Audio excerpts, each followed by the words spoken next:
reported is that Danny Ferry is expected to take the helm in New Orleans. So I want to ask you, first and foremost, Grant, what you think about this hire. Well, Danny Ferry, obviously he's been around the game. His father was a general manager. Obviously played in the NBA, was in the Atlanta Hawks.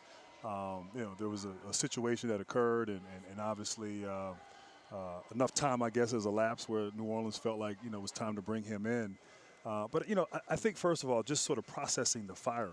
I'm questioning whether was it the mishandling of Anthony Davis and his trade demands, or was it sort of just the complete body of work during Dempsey's reign where, I guess your best player in franchise history asking to be traded after 6 years maybe warrants this. But it's a tough situation. I think Demps did a good job, and obviously we moved on, and it'll be interesting to see how this all plays out. But Ferry has done well and has had a track record in the past, and it's an interesting situation to inherit. But I am surprised by this. And that's an interesting and really excellent point, that it could perhaps come in the wake of this Anthony Davis situation, but could also be the reality that you've had this franchise player in place. You've had time to build a winning team around him. You had an opportunity to keep a guy like DeMarcus Cousins in town and chose not to. Do you see it more so as a move in the wake of the AD situation being botched the way that it was, or do you think that it's perhaps over the entirety of the body of work? So Candace and I were talking about this, and I'm going to borrow from a couple of your points. And I guess the confusing thing for all of us kind of watching this, is that, we assume that management and ownership were all on the same page, and that's what they were saying about how they wanted to treat this Davis situation. Somewhere in between, after the trade deadline, management and ownership are not on the same page. And if you're going to replace Dale Demps with Danny Ferry, who was on the management team, right, then was Ferry not for the decision? Or Yeah. I mean, you can't say, Right. you can't say if Grant and I are working together, right? Right. And I leave, but you stay, so were you not with me? No, which is a problem in itself. Yeah, Right. which We're is not a on the problem in same itself, yeah. which kind of would say, okay, would suggest that internally within the management team, there had to be something going on internally within the management team to make ownership say, you're gone, but you can stay. So Candace, what do you see as the best case scenario, not just for Anthony Davis moving forward, but for the Pelicans as a franchise? Well, I think the NBA made it clear that sitting Anthony Davis was not an option. With, they're going to fine the Pelicans for sitting him. But the best situation right now, obviously you can't trade him now. You have to wait till the summer. But we were speaking about this as well. One person that's not going to mess up a trade is going to be Danny Ainge. He's not one of those people that's going to overgive or give you more than you deserve. So was the Lakers offer the best offer that they're possibly going to get? Probably. I think you look to get a high draft pick. I don't know whether you part ways with some of the guys that you have. Julius Randle, to me, is one of those up-and-coming players that I don't know if I would part ways with right now.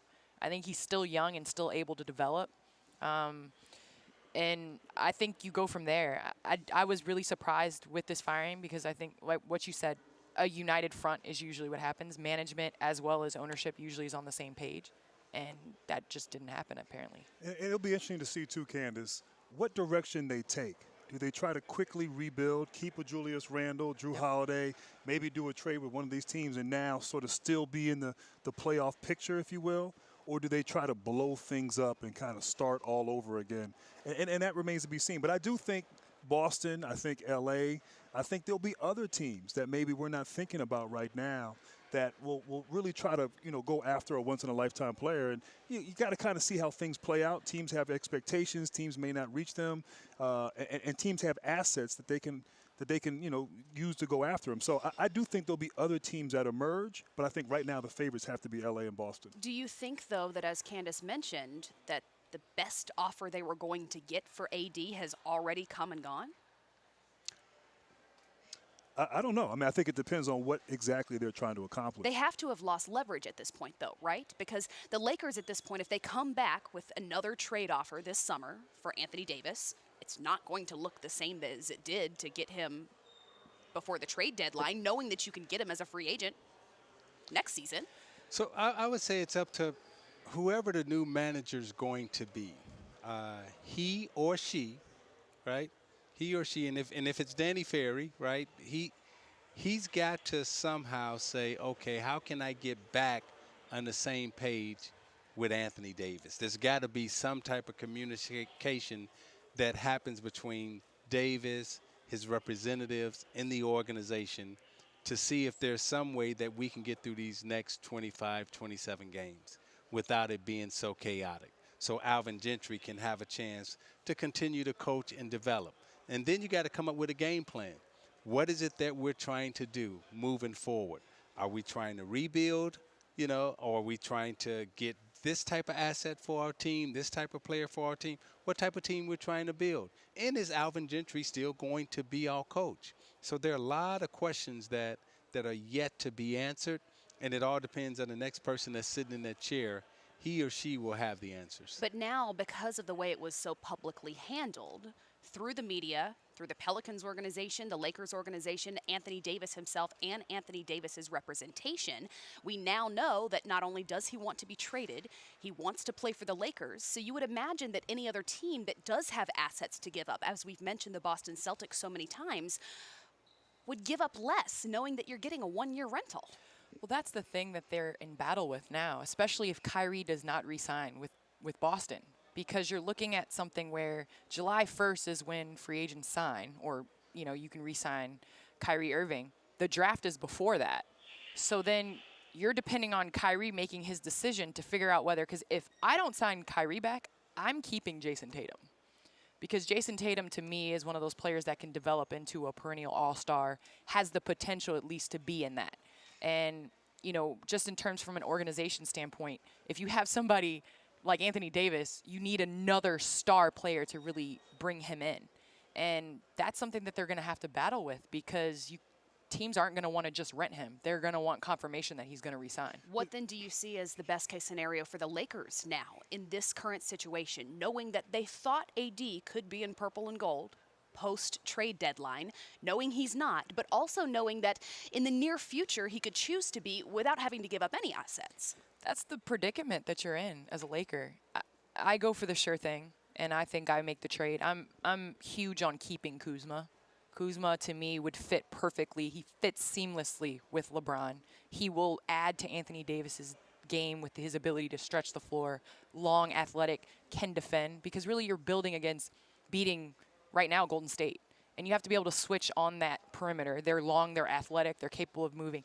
I don't give up Kuzma. And so I think that's the thing that maybe has to go away this summer in that deal.